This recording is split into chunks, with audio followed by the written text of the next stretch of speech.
मैं आपकी होस्ट राज बात कर रही हूँ।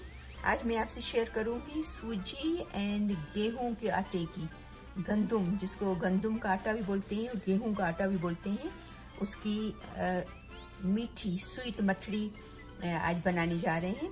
तो उसमें 1 कप जाएगा सूजी, 1/3 कप आटा, गेहूं का आटा, और जो है वो तिल जो है वो इसके अंदर जाएंगे। तकरीबन ये भरा हुआ फुल 1 टेबल स्पून है। और इसके अंदर आप जो है वो पॉपी सीड भी डाल सकते हैं, जिसको खसखस बोलते हैं, खसखस।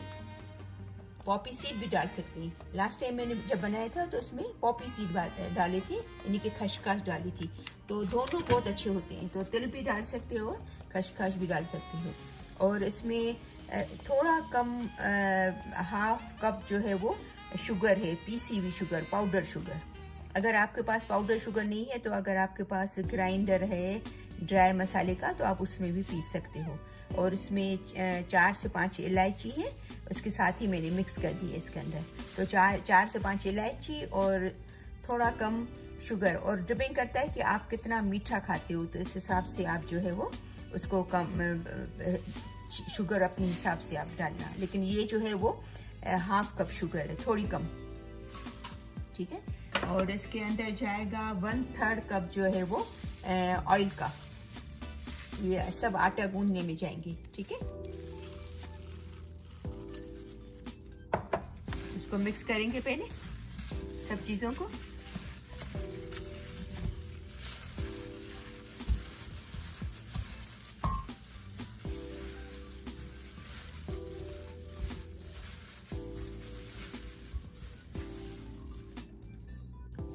ये सब मिक्स हो गए हैं, ऑयल और सब चीजें। अभी इसको थोड़ा सा गरम, इतना गरम दूध, ये 1/2 कप दूध है, 1/2 कप, इतना गरम करो कि आपके हाथ जले नहीं उसके अंदर। उसको गूंदेंगे और उसको मेक श्योर करना थोड़ा सा भले नरम हो, बहुत ज्यादा नरम नहीं, थोड़ा सा नरम हो, क्योंकि सूजी जो है वो फिर सख्त हो जाएगी। थोड़ी देर हम लोग 15-20 मिनट उसको रखेंगे। तो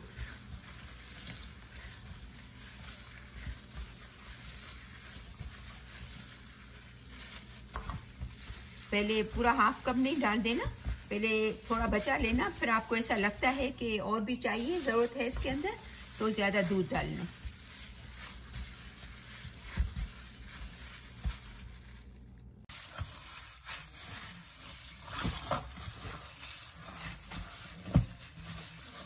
पंद्रह से 20 मिनट इसको ढक के रख देंगे, उसके बाद फिर फ्राई करेंगे। अभी आटा गूंद गया है। इसके 2 तरीके हैं। 15-20 मिनट इसको रख दिया आटा गूंद के, फिर 20 से 25 मिनट हो गए इसको। अभी इसके 2 तरीके हैं। एक तो ये जैसे चपाती पकाते हैं, उसको बेल कर फिर उसके कुकी कटर से छोटे छोटे गोल बना के तो भी आप तल सकते हो। आप अपने हाथ से भी कर सकते हो। तो मुझे ये ज़्यादा इजी लगता है कि इतना छोटा छोटा ये पेड़ा लेके और ये बस फटाफट ये हाथ में ऐसे देखो बन गया। इसको बेलने की भी ज़रूरत नहीं है। लेकिन आप अगर चाहो, अगर आपको वो सही लगता है तो जैसे आप उसको बेल सकते हो, ठीक है ना। अभी ऑयल गर्म हो गया है, इसके ऑयल के अंदर ये डाल रहे हैं। ये देखो इसके अंदर तल के, और ये मैंने छोटी छोटी ये बना के रखे हैं। तो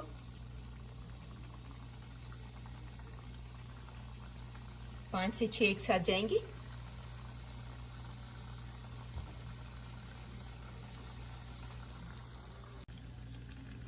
बिल्कुल इसको पहले फुल चूल्हा करके फिर स्लो आंच पे, ताकि वो जल नहीं जाए, ठीक है ना, गोल्डन ब्राउन हो जाए, डार्क ब्राउन नहीं हो जाए।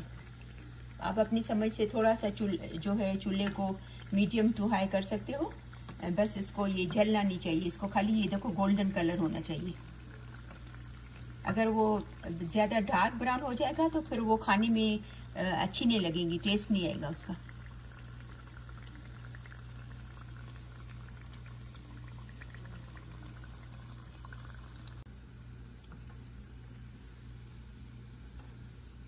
अभी ये तैयार हो गई ऑलमोस्ट।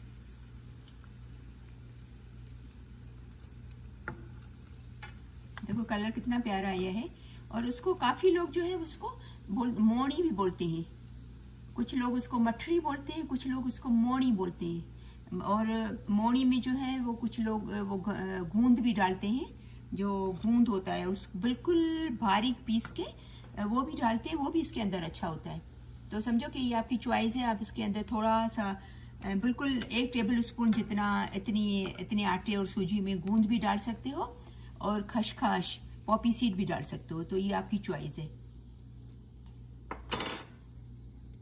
अभी ये अपनी तैयार हो गई है। मोनी भी बोल सकते हो उसको, मठड़ी भी बोल सकते हो। ये बहुत ही खस्ता और बहुत ही देखो सॉफ्ट है।